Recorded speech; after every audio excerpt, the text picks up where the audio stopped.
শান্তি। 14/5/2024 প্রাতঃমুরলি। ওম শান্তি। বাপদাদা মধুবন। বাবা বলেছে, মিঠে বাচ্চে, আত্ম অভিমানী হও। আমি আত্মা, শরীর নই। এটা হলো প্রথম পাঠ। এই পাঠ সবাইকে ভালোভাবে পড়াও। তো বাবা কি বলছে, আত্ম অভিমানী হও, মানে নিজেকে আত্মা ভাবো যে আমি আত্মা, আমি শরীর নই। আর এই পড়াটাই সবাইকে পড়াও, কারণ এটাই তো আমাদের প্রথম পাঠ। প্রশ্ন, জ্ঞান শোনানোর পদ্ধতি কি? কোন বিধি দ্বারা জ্ঞান শোনাতে হবে? তো জ্ঞান শোনাने की तरीका क्या है? तरीका মানে পদ্ধতি কি, আর কোন বিধির দ্বারা জ্ঞান শোনাতে হবে? উত্তর, জ্ঞানের কথা খুব খুশি খুশি সে শোনাও। খুব খুশি খুশি করে শোনাও জ্ঞানের কথা। লাচারি সে নেহি, মানে বাধ্য হয়ে শোনানো এরকম শুনিও না, যে ইচ্ছা নেই তাও জোর করে শোনাচ্ছি, এরকম না। তাই বাবা বলছে লাচারি সে নেহি, খুশি খুশি শোনাও। তোমরা আপোষে বসে জ্ঞানেরই চর্চা করো, জ্ঞানের মনন চিন্তন করো, তারপরেই কাউকে শোনাও। নিজেকে আত্মা ভেবে যদি তুমি অন্য আত্মাদের শোনাও, তাহলে যে শুনবে সেও খুশি হবে। তো নিজেকে আত্মা ভেবে অন্যকেও আত্মা দেখেই বোঝাতে হবে যে আমি আত্মা, আর একটা আত্মাকে বোঝাচ্ছি। তাহলে কি হবে, যে শুনবে সেও খুশি হবে। ওম শান্তি। বাবা বলে আত্ম অভিমানী বা দেহ অভিমানী হয়ে বসো, কারণ আত্মার মধ্যেই তো ভালো বা খারাপ সংস্কার ভরা থাকে। তো বাবা কি বলছে, আত্ম অভিমানী বা দেহি অভিমানী হয়ে বসো, মানে নিজেকে আত্মা ভেবে বসো, কারণ আত্মার মধ্যেই ভালো বা খারাপ সংস্কার ভরতে থাকে। সব কিছুর প্রভাব, মানে সব কর্মের প্রভাব আত্মার উপরেই হয়, আত্মার মধ্যেই হয়। আত্মাকেই পতিত বলা হয়। পতিত আত্মা বলা হয় তো নিশ্চয়ই জীব আত্মাই হবে, আত্মা শরীরের সাথেই হবে। প্রথম কথা বাবা বলে যে আত্মা হয়ে বসো, নিজেকে শরীর নয় আত্মা ভেবে বসো। আত্মাই এই অর্গ্যানসকে চালায়। ঘড়ি ঘড়ি নিজেকে আত্মা ভাবলেই পরমাত্মার কথাও মনে পড়বে। যদি দেহ মনে থাকে তো দেহের বাবা ইয়াদ আসবে। তাই বাবা বলে আত্ম অভিমানী হও। বাবা পড়াচ্ছে, এটা হলো প্রথম পাঠ। তোমরা আত্মারা অবিনাশী, শরীর বিনাশী। আমি আত্মা, এই প্রথম শব্দই যদি তোমার ইয়াদ না থাকে তাহলে কাঁচা হয়ে যাবে। আমি আত্মা, শরীর নই, এই শব্দ এই সময় বাবাই পড়ায়, আগে কেউ পড়াতো না। বাবা আসেই আত্ম অভিমানী বানিয়ে জ্ঞান দেওয়ার জন্য। প্রথম জ্ঞান দেয়, হে আত্মা তুমি পতিত, কারণ এটা হলোই পুরানো দুনিয়া।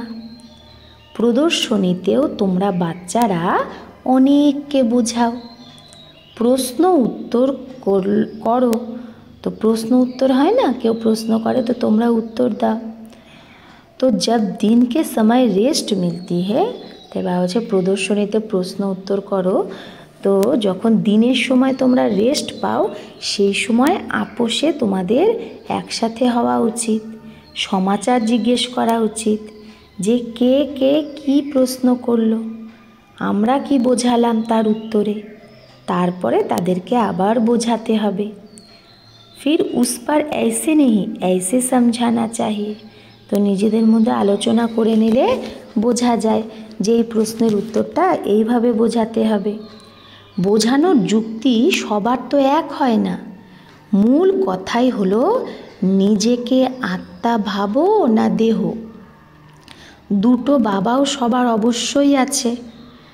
যত দেহধারী আছে তাদের সবার লৌকিক বাবাও আছে, আবার পারলৌকিক বাবাও আছে। হদের বাবা তো কমন, এখানে তোমরা পেয়েছো বেহদের বাবা। সে আমাদের আত্মাদের বসে বোঝায়। সে এক বাবা, টিচারও, গুরুও। এটা পাক্কা করে দেওয়া উচিত। যখন তোমরা কাউকে বোঝাও, যে তোমাদেরকে প্রশ্ন জিজ্ঞেস করে, সেই প্রশ্নগুলো নিয়ে আপোষে বসা উচিত। যে হুঁশিয়ার বাচ্চা তাকেও বসা উচিত। তোমরা দিনের বেলা টাইম পাও, এরকম না যে ভোজন খাতে হে ইসলিয়ে নীंद का नशा है। তো বাবা বলছে এরকম না যে হ্যাঁ ভোজন করার পর আমার ঘুমের নেশা আসে। না, বাবা বলছে তুমি না ঘুমিয়ে সেই সময় প্রশ্ন উত্তর নিয়ে আলোচনা করো। যে খুব বেশি খায় তারই नींद का आलस्य आता है। তো বাবা আজকে কি বলছে, যে খুব বেশি খায় তারই ঘুমের আলস্য আসে। দিনে ক্লাস করা উচিত। অমুকে এই জিজ্ঞেস করেছে, আমি এইরকমভাবে রেসপন্স করেছি। প্রশ্ন তো অনেক জিজ্ঞেস করবে, তাই না? অজ্ঞানী আত্মারা অনেক প্রশ্ন জিজ্ঞেস করে, তার রেসপন্সও তো রিয়াল চাই। দেখা উচিত যে আমি অজ্ঞানী আত্মাদের আকর্ষণ করতে পেরেছি, স্যাটিসফাই হয়েছে তারা, না হলে সেই প্রশ্নর উত্তর কীরকম দেওয়া উচিত সেটার কারেকশান করা উচিত। যে হুঁশিয়ার বাচ্চা তারও বসা উচিত। এরকম না যে খানা খায়া জলদি नींद आए, যে খাবার খেয়ে সাথে সাথেই আমার ঘুম চলে আসলো। দেবতারা খাবার খুব অল্প খায়, কারণ খুশি হ্যাঁ না, কারণ তাদের তো খুশি। তাই বলা হয় খুশির মতো খাবার নেই, খুশি জৈসি খুরাক নেই। খুশি থাকলে খাবারও অল্প হয়ে যাবে। তোমাদের বাচ্চাদের অথা খুশি হওয়া উচিত। ব্রাহ্মণ হতে বড় খুশি। ব্রাহ্মণ তখনই হয় যখন সে অনেক খুশি পায়। দেবতাদের খুশি আছে না, কারণ তাদের কাছে ধন মহল আদি সব কিছু আছে। তো তাদের জন্য খুশি যথেষ্ট, খুশি কাফি। খুশিতে খানা ভি বহুত থোড়া সূক্ষ্ম খাएंगे। তো খুশি থাকলে তখন খাবারও খুব অল্প খেলেই পেট ভরে যায়, সূক্ষ্ম খাবে। এটাও একটা কায়দা। বেশি যে খায় তার ঘুমও বেশি আসে। যার ঘুমের নেশা থাকবে সে তো কাউকে বোঝাতেও পারবে না, জেসে লাচার, মানে বাধ্য হয়ে বোঝাতে হচ্ছে, হ্যাঁ এদিকে ঘুম পাচ্ছে, এরকম হবে। এই জ্ঞানের কথা তো বড় খুশি শোনা উচিত আর শোনানো উচিত। বোঝানোতে সমঝানে মে ভি সহজ হোগা। খুশি থাকলে বোঝাতেও সহজ হবে। মূল কথা হলো বাবার পরিচয় দেওয়া। ব্রহ্মাকে তো কেউ জানেই না। প্রজাপিতা ব্রহ্মা, তার ঢের প্রজা। এই প্রজাপিতা ব্রহ্মা কি করে হলো, এর ওপর খুব ভালো করে বোঝানো উচিত। বাবা বোঝায় এর অনেক জন্মের অন্তেরও অন্তে বানপ্রস্থ অবস্থায় আমি প্রবেশ করি, না হলে রথ কোথা থেকে আসবে? রথ গাওয়াই হয় শিব বাবার জন্য।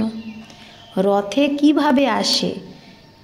এই ব্রহ্মার তনে কি করে শিব বাবা আসে, এটাতেই মানুষ কনফিউজড হয়ে যায়। রথ তো অবশ্যই চাই, শ্রীকৃষ্ণ তো হতে পারে না, তো নিশ্চয়ই ব্রহ্মার দ্বারাই পরমাত্মা বোঝায়। উপর থেকে তো আর বলবে না পরমাত্মা, ব্রহ্মা আবার কোথা থেকে এলো? তো বাবা শোনায় আমি এর মধ্যে প্রবেশ করি। যে পুরো 84 জন্ম নিয়েছে সে নিজেই জানে না তার জন্ম, আমি তাকে শোনাই। শ্রীকৃষ্ণের তো রথের দরকারই নেই। শ্রীকৃষ্ণ বললে তো ভাগীরথ গুম হয়ে যায়। তো ভাগীরথ মানে ভাগ্যশালী রথ, সেটা তো ব্রহ্মার এই শরীরটা, ব্রহ্মার রথটা, তার তনে শিব বাবা আসে। তো শ্রীকৃষ্ণকে ভাগীরথ বলা হয় না, তার তো প্রথম জন্মই হলো প্রিন্সের জন্ম, রাজকুমার হয়ে জন্ম নেবে। তো বাচ্চাদের ভেতরে ভেতরে বিচার সাগর মন্থন করা উচিত। এটা তো বাচ্চারা জানে, वो बातें तो नहीं है, সেই এগুলো কথা তো না যেগুলো শাস্ত্রে লেখা আছে। বাকি এটা তো ঠিক, বিচার সাগর मंथन किया हुआ कलश लक्ष्मी को दिया है। বিচার সাগর মন্থন করে কলস কি লক্ষ্মীকে দিয়েছে। আর মানুষ আবার उसने फिर औरों को अमृत पिलाया तब स्वर्ग के गेट खुले। তাহলে সেই লক্ষ্মী আবার কি করলো, অন্যকে অমৃত পান করালো তো স্বর্গের গেট খুললো। তার মানে এটার মানে কি, বাবা জ্ঞান কলস আমাদের মাতাদেরকে দিয়েছে, শিব শক্তি বলা হয়, হ্যাঁ, মাতা নারী শক্তিকে দিয়েছে। তো আমরা আবার সেই জ্ঞান অমৃত অন্যকে পান করাচ্ছি, তবেই তো স্বর্গের গেট খুলবে। কিন্তু পরমপিতা পরমাত্মার তো বিচার সাগর মন্থন করার দরকারই নেই, সে তো বীজ রূপ, তার মধ্যে নলেজ আছে, সেই জানে, তোমরাও জানতে। এখন এটা ভালোভাবে বোঝানো অবশ্যই উচিত, না বুঝলে দেবতা পদ কী করে পাবে, আর না বোঝালে আমরাই বা কী করে দেবতা পদ পাবো। বুঝতেও হবে আবার বোঝাতেও হবে। বাবা বোঝায় আত্মাদেরকে রিফ্রেশ করার জন্য, তো আত্মাদেরকে রিফ্রেশ করার জন্য বাবা বোঝায়, বাকি তো কিচ্ছু জানে না। বাবা এসে বোঝায় এখন তোমাদের লঙ্গর ভক্তি মার্গ থেকে উঠে গেছে, আমাদের মন বুদ্ধি ভক্তি মার্গ থেকে উঠে গেছে, এখন জ্ঞান মার্গে আমাদের নোঙ্গর চলছে। বাবা বলে আমি তোমাদের যে জ্ঞান দিই সেটা প্রায় লোপ হয়ে যায়। এক হলো নিরাকার, দ্বিতীয় হলো সাকারি বাবা। তো আমাদের কটা বাবা? দুটো বাবা। বোঝানো তো বহুত আচ্ছা যাতা है, বাবা তো কত ভালো বোঝায়, কিন্তু মায়া এইরকম যে আমাদের কি করে, চেষ্টা করে খারাপ পথে নিয়ে যাওয়ার জন্য, পতিত হয়ে যায়, তাই না? খারাপ হয়ে গেলে কি হবে, পতিত হয়ে যাবে। বাবা বলে বাচ্চা তুমি কাম চিতায় চড়ে একদম কবরস্থান, কবরস্থানে চলে এসেছো, আবার এইখানেই আবার পরিস্থান হবে, মানে স্বর্গ হবে। আধা কল্প পরিস্থান চলে, আবার আধা কল্প কবরস্থান চলে। এখন সবাই কবর দাখিল হবে, কারণ বিনাশ হবে। সিঁড়িতেও ভালোভাবে বোঝাতে পারো, সিঁড়ির চিত্রে এটা হলোই পতিত রাজ্য, তার বিনাশ অবশ্যই হওয়া উচিত। এই ধরনীতে এখন কবরস্থান, আবার এই ধরনী চেঞ্জ হয়ে যাবে, অর্থাৎ আয়রন এজের থেকে গোল্ডেন এজের দুনিয়া হবে, আবার 2 কলা কম হবে।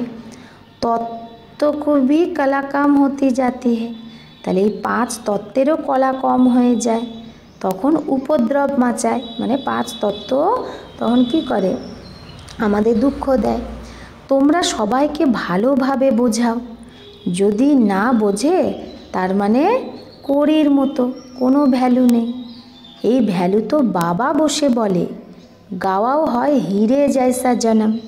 তোমরাও প্রথমে বাবাকে জানতে না, তোমরা করির মতো ছিলে, এখন বাবা এসে তোমাদের হীরার মতো বানায়। বাবার থেকে বাবা সেহি হিরে জয়সা জনম মিলতা है, তো বাবার কাছ থেকেই আমরা হীরের মতো জন্ম পাই। আবার করির মতো কেন হয়ে যাই? তোমরা ঈশ্বরীয় সন্তান না? গায়নও আছে, আত্মা পরমাত্মা আলাগ রহে বহুকাল।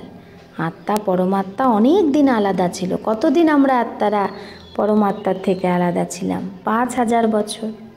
যখন শান্তি ধামে আমরা ছিলাম তো সেই সময়ও পরমাত্মার সাথে ছিলাম, কিন্তু ওই মিলনে কোনো ফায়দা নেই, কারণ তখন তো আমরা জড় রূপে ছিলাম।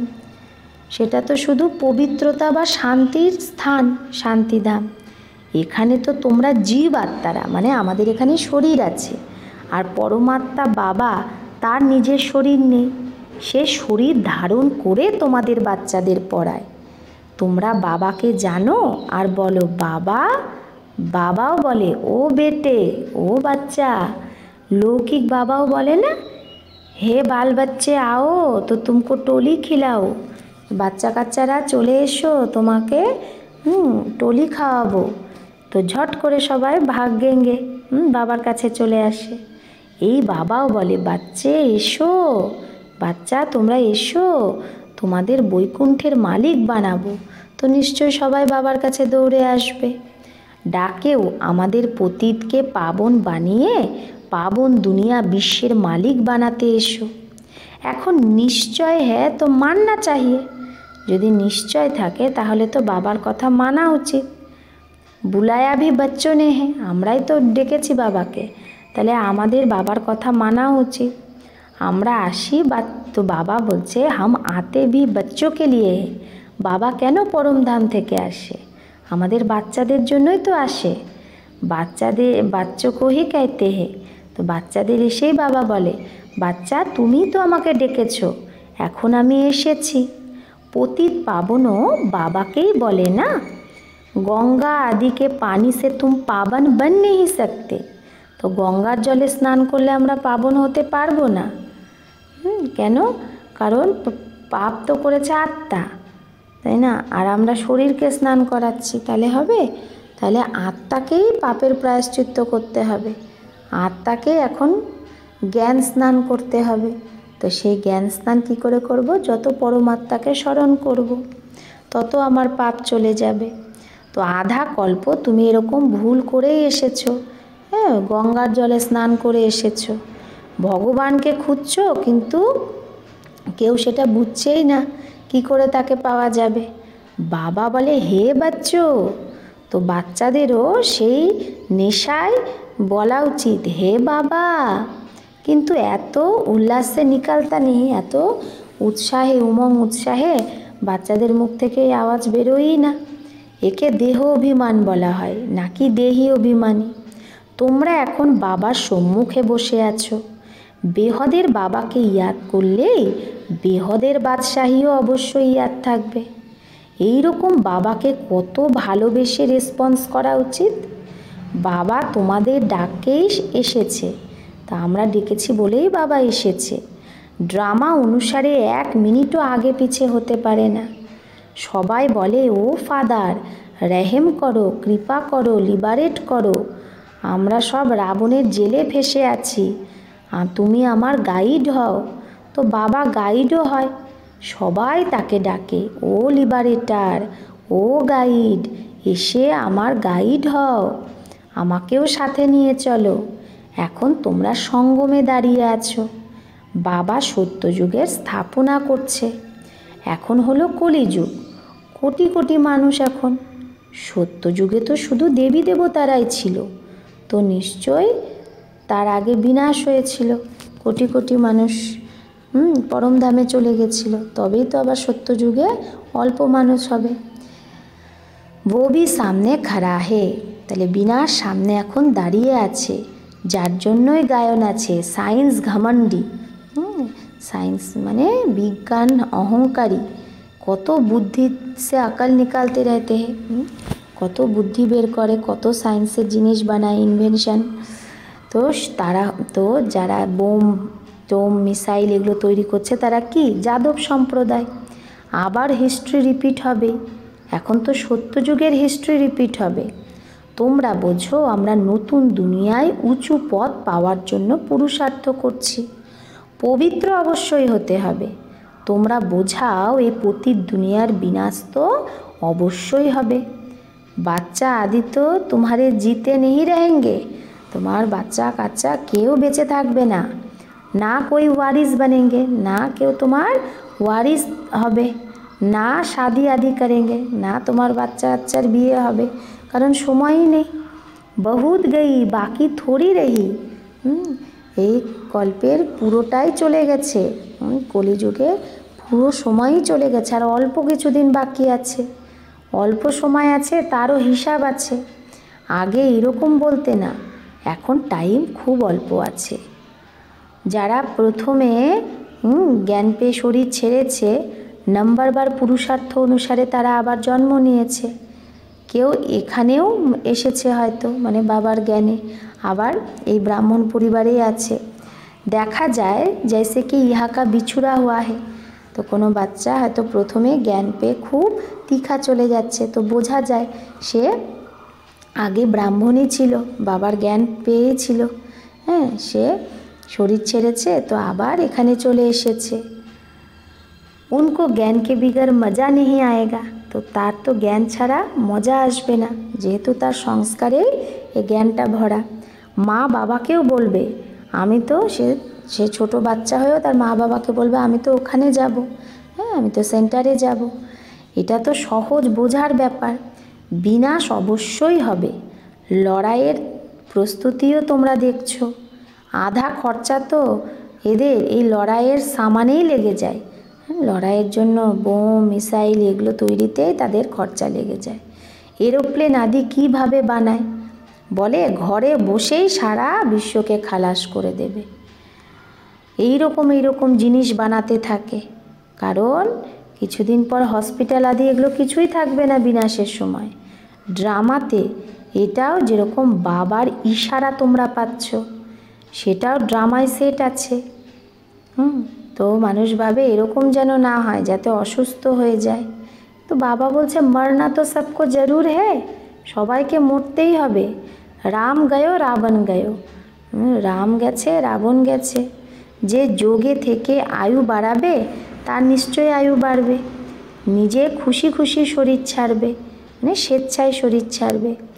যেরকম উদাহরণ বলে না এ ব্রহ্মজ্ঞানী, তো তারা তো ব্রহ্মতে মানে সেই ব্রহ্মতত্ত্বে যাওয়ার জন্য এরকম খুশি খুশি শরীর ছাড়ে।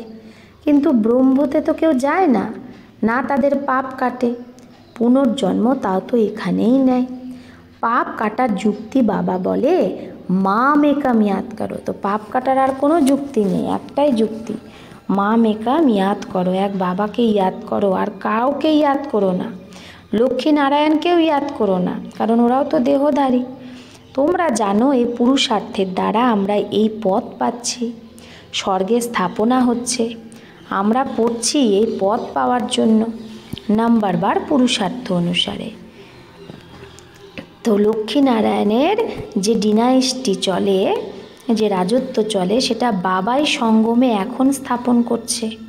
তোমরা ভাষণও এইরকম করো যাতে অ্যাকিউরেট কারো বুদ্ধিতে বসে যায়। এই সময় আমরা ঈশ্বরীয় সম্প্রদায়ের আর প্রজাপিতা ব্রহ্মার মুখ বংশাবলী, ভাই বোন। আমরা আত্মারা সব ভাই ভাই।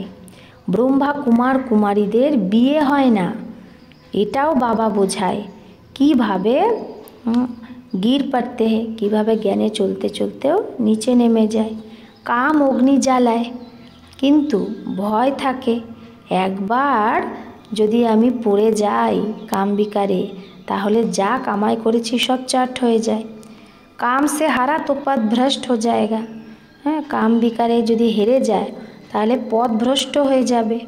কামাই কত বড়, মানুষ পদম করোড় কামাতে হে। তো মানুষ পদম কোটি কামায়, তারা এটা থোড়েই জানে যে অল্প সময়ে এগুলো সব শেষ হয়ে যাবে।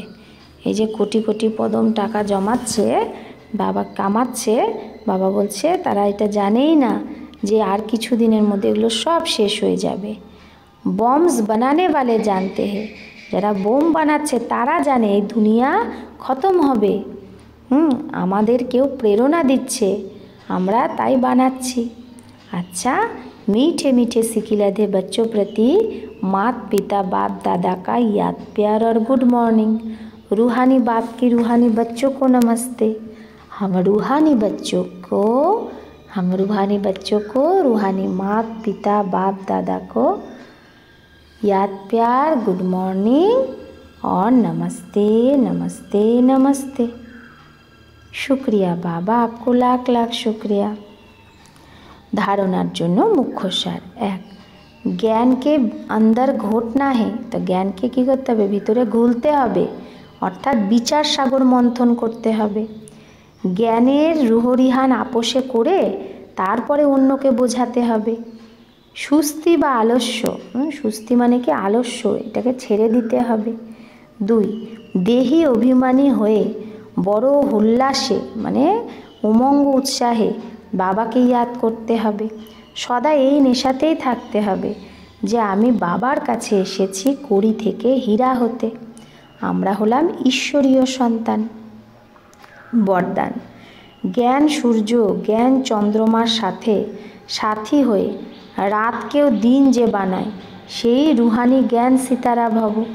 তো জ্ঞান সূর্য জ্ঞান চন্দ্রমার সাথে সাথী হয়ে রাতকেও যে দিন বানায়, সেই রুহানি জ্ঞান সিতারা ভব।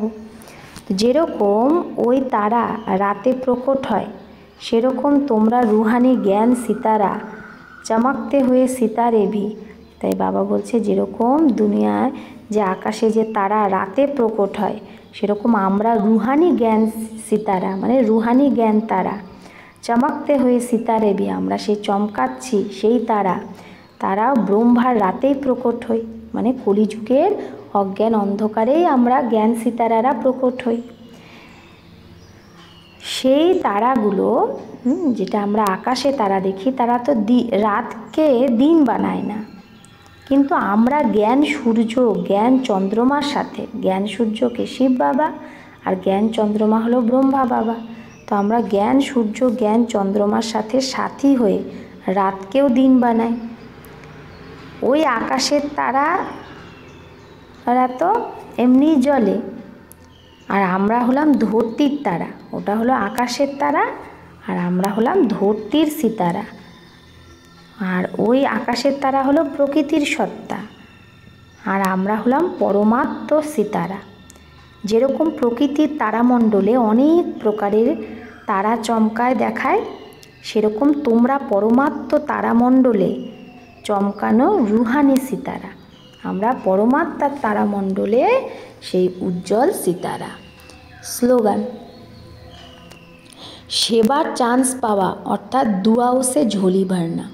তাহলে সেবার চান্স পাওয়া, বাবার ঘরে সেবার চান্স পাওয়া মানে কি দুয়া দ্বারা নিজের ঝোলি ভরা। তো বাবার ঘরে আমরা যদি সেবার চান্স পাই, সেটা তন দিয়ে হোক, মন দিয়ে হোক, ধন দিয়ে হোক, যদি আমরা ঈশ্বরীয় সেবার চান্স পাই, তার মানে আমি অনেক দুয়া দ্বারা নিজের ঝোলি ভরছি, তাই না? কত দুয়া পাই আমরা, এক তো বাবার দোয়া, এক ব্রাহ্মণ পরিবারের দোয়া, এক সব আত্মার দোয়া, তাই না? তাহলে সেই দুয়ার দ্বারা আমরা নিজের ভাগ্য ভরতে পারি ঝোলি। আচ্ছা, ওম শান্তি।